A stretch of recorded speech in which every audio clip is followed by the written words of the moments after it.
Hello friends, अगर आप stock market बिल्कुल बेसिक टू एडवांस सीखना चाहते हैं तो आप बिल्कुल ही सही वीडियो पर आ चुके हैं।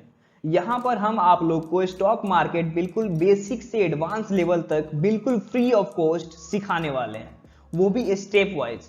मतलब ये एक पूरी सीरीज होने वाली है जिसमें बेसिक टू एडवांस लेवल तक पूरा का पूरा stock market free of cost आपको सीरियल वाइज, मतलब एक के बाद एक स्टेप वाइज सिखाया जाने वाला है। ठीक है, तो सबसे पहला यहाँ क्वेश्चन ये आता है कि हमें स्टॉक मार्केट सीखनी क्यों है।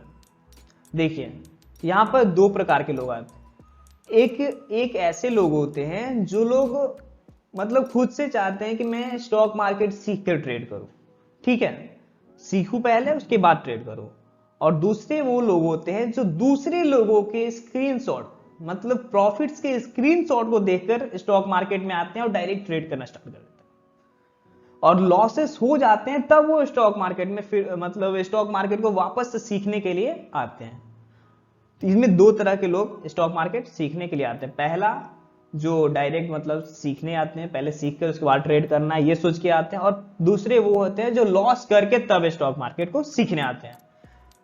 तो हमें यहां ध्यान देने वाली बात यह है कि हमें कभी भी किसी दूसरे के स्क्रीनशॉट को देखकर डायरेक्ट ट्रेड नहीं करना चाहिए। अगर हमें किसी और के स्क्रीनशॉट को देख रहे हैं कि वो बहुत कमा रहा है, तो हमें उसके पीछे के मेहनत को देखना चाहिए कि उसने पहले क्या मेहनत किया होगा कि आज वो इतना कमा रहा है। स्टॉक मार्केट से अगर कमा रहा है तो उसने क्या क्या सीखा है, कैसे कैसे किस रास्ते से वो वहां तक आया है, उस रास्ते को देखना चाहिए। ये नहीं कि वो कहां पहुंच गया, ये देखना चाहिए। इसलिए हम लोग स्टेप वाइज स्टॉक मार्केट को बिल्कुल स्टार्टिंग से सीखने वाले हैं। तो बस आपसे यही निवेदन है कि आप हमारे वीडियो को लाइक कर दीजिए और चैनल को सब्सक्राइब कर लीजिए, और इसे ज्यादा से ज्यादा लोगों तक शेयर कर दीजिए ताकि ज्यादा से ज्यादा लोग हमारे साथ जुड़ सके और स्टार्टिंग से एकदम एंड तक स्टॉक मार्केट सब कुछ सीख सके और अपना सारा लॉस होने वाला पैसे को बचाकर प्रॉफिट्स में कन्वर्ट कर सके। तो चलिए, सबसे पहला कदम रखते हैं हम लोग स्टॉक मार्केट में। देखिए, सबसे पहले यहां पर लोगों को एक कंफ्यूजन होती है। क्या कंफ्यूजन होती है भाई? What is difference between stock market and share market? सभी लोगों को, मतलब जितने भी नए लोग होते हैं ना, सबको ये ना, यहां तक कि मेरे को भी ये कंफ्यूजन थी सबसे पहले कि स्टॉक मार्केट और शेयर मार्केट होता क्या है। क्योंकि ये कंफ्यूजन क्रिएट होता कहां से, पहले ये बताता हूं मैं आपको।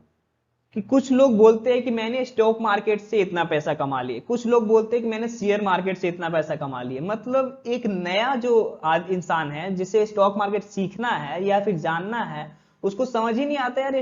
उसने बोला कि स्टॉक मार्केट होगा, उसने बोला कि शेयर मार्केट से कमा लिया, इसने बोला कि स्टॉक मार्केट से कमा लिया। आखिर में होता क्या है दोनों चीज, दोनों में अंतर क्या है? सबसे पहले मैं आपको ये बता दूं, दोनों में कोई अंतर नहीं। सीधा सा मतलब ये समझ लीजिए आपकी एक इंसान है, उसके दो नाम है। एक इंसान है जिसका एक नाम स्टॉक मार्केट है, दूसरा नाम शेयर मार्केट है, लेकिन इंसान एक ही है। दोनों एक ही हैं, बिल्कुल कोई अंतर नहीं है, जीरो डिफरेंस है दोनों में। ठीक है, यहां तो हम लोग समझ गए कि स्टॉक मार्केट क्या होता है, शेयर मार्केट क्या होता है, दोनों में कोई अंतर नहीं होता, ये समझ में आ गया। चलिए भाई, ठीक है, अब आगे चलते हैं। हमारा अगला प्रश्न आता है कि what is stock market? Stock market होता क्या है? जैसा कि आप सभी को नाम से ही क्लियर हो रहा होगा कि स्टॉक मार्केट मतलब ये कोई एक बाजार है। ठीक है, अब बाजार क्या होता है? बाजार एक ऐसा जगह होता है जहां पर कोई चीज बेची या कोई चीज खरीदी जाती है।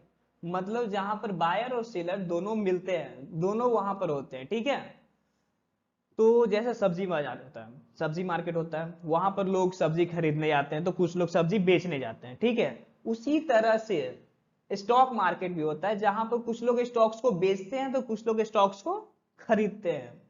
तो ये बात तो आपको क्लियर हो गई होगी कि स्टॉक मार्केट क्या होता है। स्टॉक मार्केट एक बाजार होता है जहां पर स्टॉक्स का लेन देन होता है, मतलब स्टॉक्स को खरीदा या बेचा जा सकता है। ठीक है, अब इसके बाद हमारा अगला क्वेश्चन आता है कि स्टॉक्स क्या होता है, शेयर क्या होता है। स्टॉक्स को हम लोग एक एग्जांपल से समझते हैं। जैसे मान लीजिए कि एक लड़का है राहुल, ठीक है, उसकी एक कंपनी है एबीसी कंपनी, वो वाराणसी में रहता है। ठीक है, और उसकी एक मोबाइल की कंपनी है जिसमें वो हर साल 100 मोबाइल बनाता है। ठीक है, और उसे एक दुकान पर बेचता है, और उस दुकान पर 100 की 100 मोबाइल बिक जाती है, उसकी बहुत बढ़िया मोबाइल है और वो 100 की 100 मोबाइल बिक जाते हैं। अब वो चाहता है कि वो अपने कंपनी को और एक्सपेंड करे, मतलब और बढ़ाए। पहले 100 मोबाइल उसको वो बेचता था, वो अब 200 मोबाइल, मतलब 2 दुकान पर भेजना चाहता है और 200 मोबाइल बनाना चाहता है। पहले एक दुकान पर बेचता था ना, तो 100 मोबाइल तो बिक जाती थी। अब उसको और एक्सपेंड करना है, अब उसको 2 दुकान पर भेजना है, मतलब एक और दुकान पर भेजना है, तब उसको 200 मोबाइल चाहिए होगी। 200 मोबाइल अगर उसको चाहिए होगी, तब उसको उतना ज्यादा इन्वेस्टमेंट की भी जरूरत पड़ेगी। मतलब 200 मोबाइल चाहिए तो अब तो और इन्वेस्टमेंट चाहिए ना जी, तब तो उसको और ज्यादा प्रोडक्शन करेगा। तो वो इन्वेस्टमेंट अब कहां से लाएगा? तो उसके पास सबसे पहला ऑप्शन आता है कि वो बैंक से पैसे ले, लोन पर। बैंक से अगर लोन पर वो पैसे लेता है तो उसको उसके बदले में इंटरेस्ट चुकाना पड़ेगा, मतलब कुछ इंटरेस्ट उसको उसके बदले में देना पड़ेगा। या फिर वो कहीं से भी पैसा लाता है तो उसको बदले में उसको कुछ ना कुछ तो इंटरेस्ट देना ही पड़ेगा।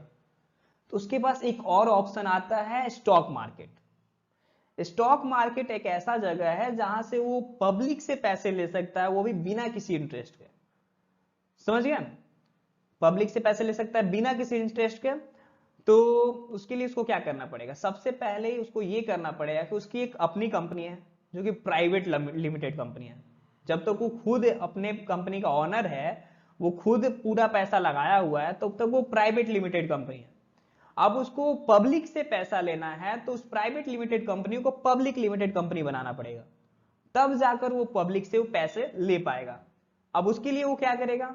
तो सबसे पहले वो अपने पूरे कंपनी का वैल्यूएशन निकालेगा, उससे मतलब वैल्यूएशन निकालने के बाद अपने कंपनी को कुछ शेयर्स में डिवाइड करेगा। मतलब फॉर एग्जांपल मान लो कि उसने अपने कंपनी का 100 शेयर में डिवाइड कर दिया, ठीक है, 100 शेयर्स में डिवाइड कर दिया अपने कंपनी को, और उसके पास 500 रुपए हैं। ठीक है, राहुल के पास अपने 500 रुपए पड़े हुए हैं, उसने अपने कंपनी को 100 शेयर्स में डिवाइड कर दिया। सबसे पहले क्या करेगा? अपने कंपनी के शेयर्स का रेट आइडेंटिफाई करेगा कि अपने कंपनी का शेयर्स का क्या रेट रहेगा। तो मान लो उसने अपने एक शेयर का रेट 10 रुपए रखा, ठीक है, तो पूरे 100 शेयर है, एक शेयर का रेट 10 रुपए हो गए, तो पूरे 100 शेयर्स के कितने रेट हो जाएंगे? तो 100 इंटू 10, 1000। पूरे कंपनी का वैल्यूएशन कितना हो गया भाई? 1000 हो गया। तो अब उसके पास 500 रुपए पड़े हुए हैं, तो सबसे पहले वो 500 रुपए उस कंपनी में लगा देगा और अपने कंपनी के 50% शेयर वो खुद खरीद लेगा। ठीक है, अब बचे 50% शेयर, वो क्या करेगा? अब उन शेयर्स को वो पब्लिक में बेच देगा। 50% शेयर्स को वो पब्लिक में बेच देगा और पब्लिक उसे बदले में, शेयर्स के बदले में पैसे देगी।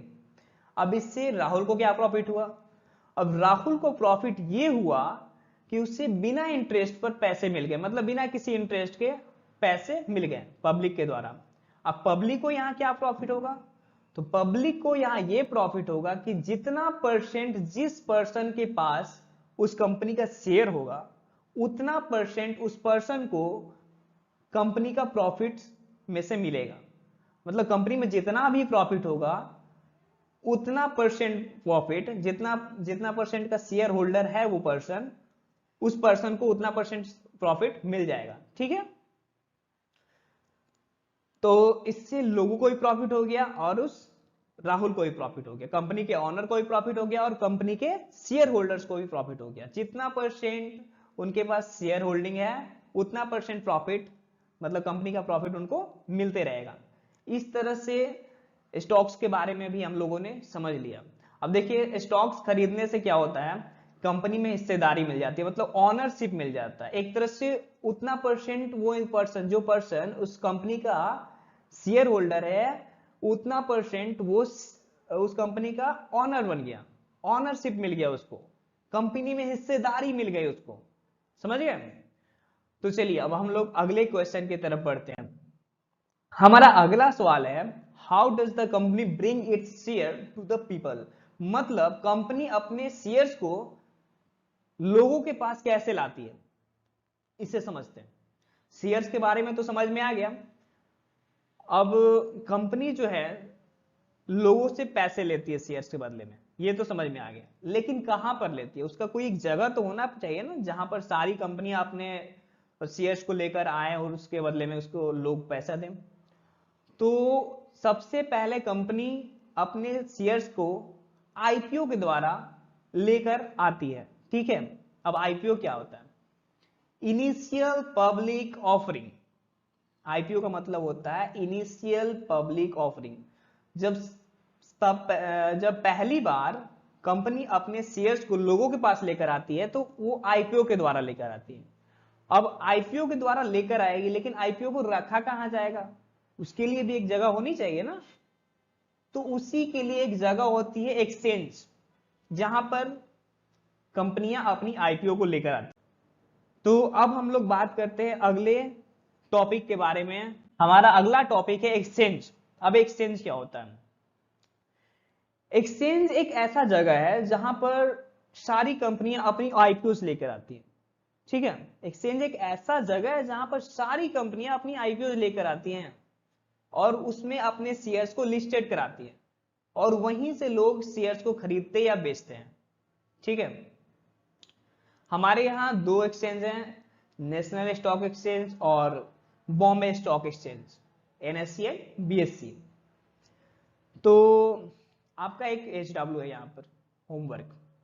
होमवर्क आपका ये है कि आपको ये बताना है कि एनएससी और बीएससी में से सबसे पुरानी स्टॉक एक्सचेंज कौन है। और दूसरा होमवर्क ये है कि एनएससी पर कितनी कंपनी और बीएससी पर कितनी कंपनियां लिस्टेड है, आपको ये कमेंट में बताना है, ठीक है। तो एक्सचेंज तो हमको समझ में आ गया कि एक्सचेंज क्या होता है। वहां पर सारी कंपनियां अपने आईपीओ को लेकर आती है और अपने शेयर्स को लिस्टेड कराती है, वहीं से लोग खरीद या बेच सकते हैं शेयर्स को, ठीक है। इसको सिंपल वर्ड्स में समझते हैं। सिंपल वर्ड्स में समझते हैं, जैसे मान लीजिए कि कंपनी का ओनर को एक थोड़ी देर के लिए किसान मान लेते हैं। किसान खेत में खेती करता है, फसल उपजाता है, अनाज उपजाता है, ठीक है। तो एक किसान है, अपने खेत में फसल उपजाता है। उसी तरह एक कंपनी का ओनर है, वो अपने कंपनी में प्रोडक्ट्स को बनाता है, ठीक है। तो किसान अनाज उपजाने के बाद क्या करता है? उसको उठाकर सब्जी मार्केट में ले आता है या फिर जहां पर अनाज बिकता है वहां पर ले आता है और वहां पर लोग आते हैं और उसके अनाज को खरीदते हैं। कुछ लोग मतलब बेचने के लिए चले गए, मतलब किसान बेचने के लिए गया तो वहां पर कुछ लोग खरीदने के लिए आएंगे। उसी तरह से कंपनियां भी अपनी शेयर्स को आईपीओ के द्वारा एक्सचेंज में ले आती है जहां पर लोग खरीदते या बेचते हैं। मतलब एक तरह से सब्जी मंडी जैसे होता है ना, सब्जी मार्केट, उसी तरह से ये भी हो गया एक्सचेंज, जहां पर सारी कंपनियां अपनी आईपीओ लाती हैं, यहां पर रखती हैं, यहीं पर लोग आते हैं, खरीदते हैं, बेचते हैं, सब कुछ करते हैं एक्सचेंज में, ठीक है। तो हमारे यहाँ दो स्टॉक एक्सचेंज है, मैंने बता दिया, एनएससी और बीएससी। इसके बारे में और कुछ भी आगे बहुत डिटेल में बात करना है, अभी अभी आने वाले वीडियोज में हम लोग बात करेंगे। तो अब हमारा अगला क्वेश्चन आता है यहां से, ब्रोकर। अब देखिए भाई, एनएससी बीएससी में कंपनियां लिस्टेड हो चुकी हैं, ठीक है, वहां पर शेयर पड़े हुए हैं। अगर हम लोग को खरीदना है तो हम लोग स्टॉक एक्सचेंज में जाकर खरीद सकते हैं या बेच सकते हैं, ठीक है। लेकिन हम लोगों को वहां जाना पड़ेगा, वहां हम लोग को जाना पड़ेगा तब ना खरीद के लाएंगे या फिर खरीद के बेचेंगे, जो भी करेंगे। उसी को आसान करने के लिए ब्रोकर आते हैं। सबसे पहले इसको आसान शब्दों में समझते हैं। जैसे सब्जी मार्केट है, वहां पर सब्जियां रखी हुई हैं, मेरे घर से सब्जी मार्केट बहुत दूर है, तो मेरे को सब्जी मार्केट जाना पड़ेगा पहले, फिर वहां से सब्जी खरीद के मैं ला पाऊंगा, यही होगा ना। तो इसी चीज को आसान करने के लिए कुछ लोग क्या करते हैं कि वो सब्जी मार्केट जाते हैं, बहुत सारा सब्जी एक ही बार में खरीद लेते हैं और उसको लेकर चले आते हैं गांव में या फिर किसी गली गली में बेचने लगते हैं। हमारे घर के बाहर आते हैं, ठीक है, तो उनसे हम लोग सब्जी खरीद लेते हैं। इससे हमें क्या फायदा हुआ? हमें यह फायदा हुआ कि हमने अपने दरवाजे पर ही सब्जी खरीद लिया, मतलब हमें आने जाने का कोई जरूरत नहीं पड़ा, हमें गेट पर ही अपना सब्जी मिल गया। और सब्जी बेचने वाला को क्या फायदा हुआ? तो उसके बदले में वो हमसे कुछ चार्ज करेंगे, उन्हें कुछ पैसे हमें देने होंगे, तो उनका भी फायदा हो गया। उसी तरह सेम उसी तरह स्टॉक्स में भी होता है। स्टॉक्स में अब कैसे होता है?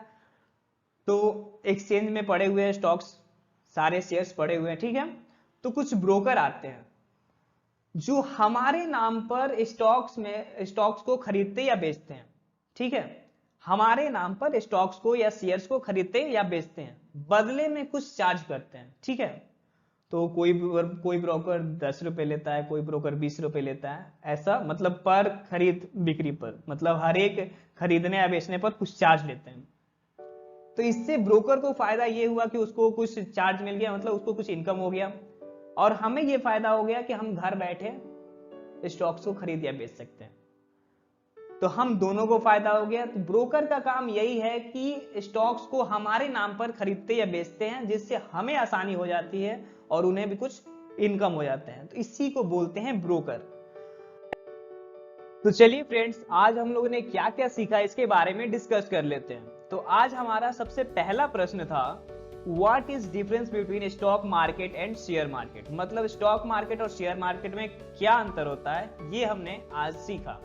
आज हमने पता ही है इसके बारे में। What is stock market, stock market क्या होता है ये भी हम लोगों ने इस वीडियो में जाना। And what is stocks and their rule, stocks क्या होते हैं और इनकी भूमिका क्या होती है, इसके बारे में भी हम लोगों ने इस वीडियो में जान लिया। हमारा अगला प्रश्न था, how does the company bring its share to the people, मतलब कंपनियां अपना शेयर लोगों के पास कैसे लाती हैं, इसके बारे में भी हम लोगों ने डिस्कस किया। And what is the exchange, हमने एक्सचेंज क्या होता है इसके बारे में भी जाना। उसके बाद हमारा आखिरी प्रश्न था, व्हाट इज ब्रोकर, ब्रोकर क्या होते हैं, इसके बारे में भी हम लोगों ने आज जान लिया।